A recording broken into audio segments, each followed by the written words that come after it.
તો આપણે અત્યાર સુધી જે ભાજી બનાવીને એ મોસ્ટ ઓફ આપણે બધા વેજીસને બાફતા હોય ને પછી એનું મિક્સ કરતા હોય ને મતલબ ભાજી બનાવતા હોય, પણ એકદમ એનાથી અલગ અને એકદમ યુનિક ચટણી સાથે આ ભાજી એકદમ 5 જ મિનિટમાં બનાવી શકો એવી ભાજીની રેસીપી છે અને બિલકુલ ડિફરન્ટ અને ટેસ્ટફુલ છે. તો વિડીયો અંત સુધી જોજો. હું છું ઈના પટેલ, તમે છો મારી ચેનલમાં.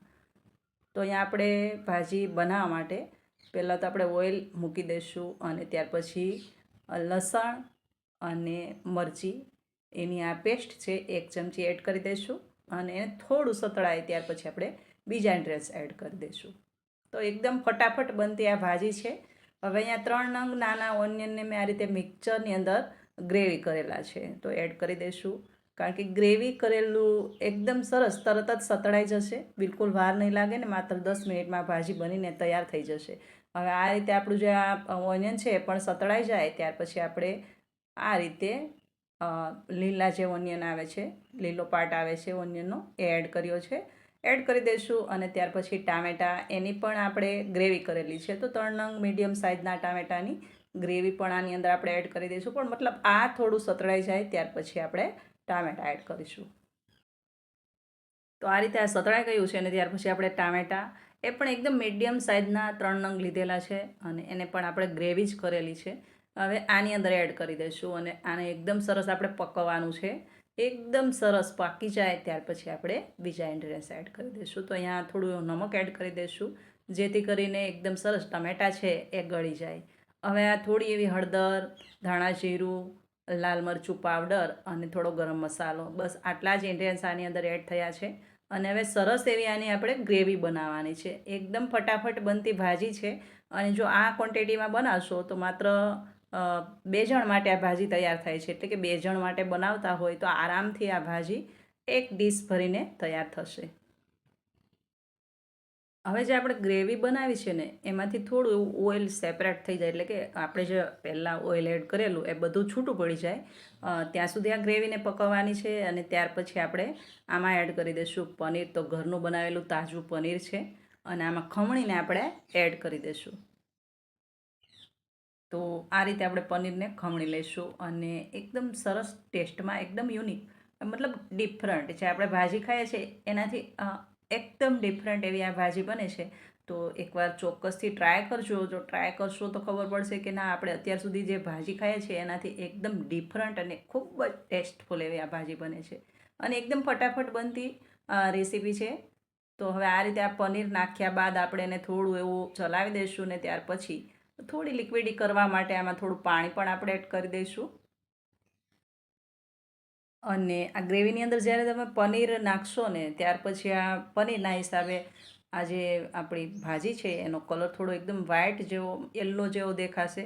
તો એ કલર એકદમ રેડ પકડાઈ જાય ત્યાં સુધી આ પનીરને પણ આપણે આમાં જ પહેલાં શેકાવા દઈશું અને ત્યાર પછી જ આપણે પાણી એડ કરી દઈશું. જોઈ શકો છો એકદમ કલર થોડો ચેન્જ થઈ ગયો છે અને હવે આમાં અડધો ગ્લાસ ભરીને આપણે પાણી એડ કરી દઈશું, મતલબ થોડી એવી એકદમ લિક્વિડી બનાવવા માટે. તો ભાજી પાવ સાથે ખવાય તો થોડી લિક્વિડી હોય તો વધારે મજા આવે છે. તો આ રીતે આપણે આ ભાજીને બનાવી લઈશું.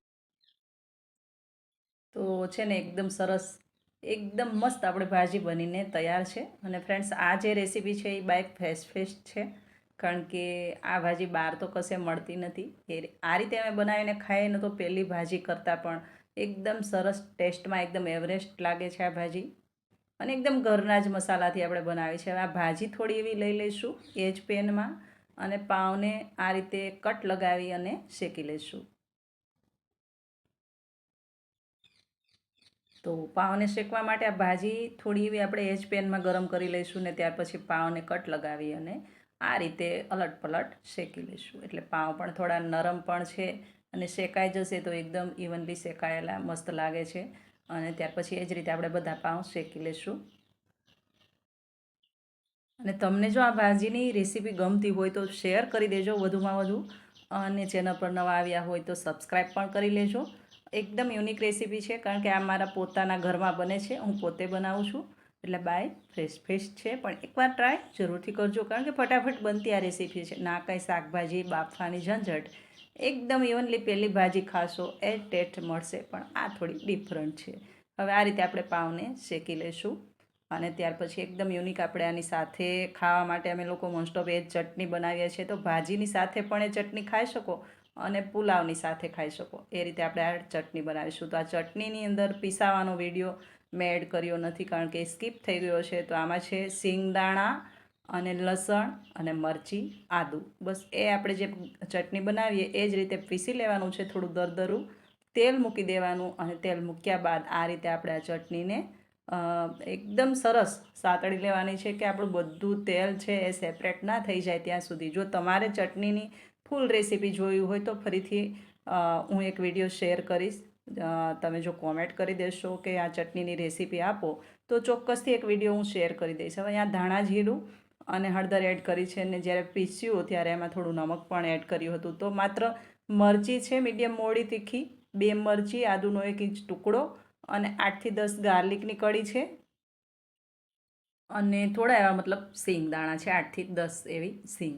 તો આ રીતે જ્યારે ચટણી તેલની અંદર એડ કરશું એટલે આ સિંગદાણાના હિસાબે થોડું ઘાટું થશે, પેનમાં નીચે ચોંટવા માંડે છે. તો એના કારણે એ માટે આપણે પહેલાં તો નાખતા વેત થોડીવાર હલાવી લઈશું અને પછી એમાં થોડું પાણી પણ એડ કરીશું, અને પછી જ્યારે તેલ સેપરેટ થાય ત્યાર પછી આપણે એક ચીઝ ક્યુબ આખું આમાં ખમણી લઈશું.